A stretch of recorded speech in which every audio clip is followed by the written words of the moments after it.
Iorubá, a todos aqueles que estejam assistindo. Eu me chamo Rodrigo, meu Orocó é Iebi, sou filho da mãe Molaió, Bará.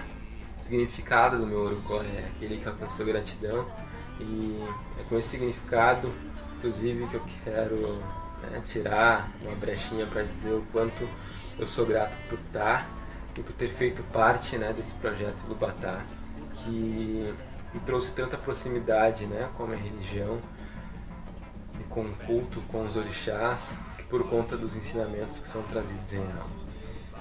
E, enfim, para não me estender muito, quero desejar e emanar muita energia para esse professor que sempre traz os conteúdos com muita dedicação, tem o zelo, em trazer isso de uma forma que de fato aproxime qualquer pessoa que esteja interessada em conhecer, não só os toques e as rezas, mas também os ensinamentos teóricos, trazidos aí por muitos e muitos, babas, babalorixás e alorixás, e ele faz isso com tanto zelo.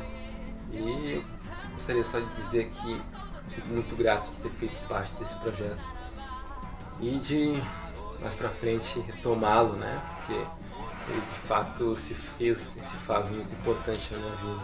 Tenho pra mim que, inclusive, mesmo tendo sido iniciado antes mesmo de ter entrado no Ilubatá, eu cheguei no Ilubatá nesse projeto com o Rodrigo e me tornei Iebi por conta do projeto, tá bom? Um beijão, um abraço a todos aqueles que tenham assistido, em especial ao professor, a Biaxé e todos aqueles que incentivam ele a continuar esse projeto. Os lamentos dessa nação.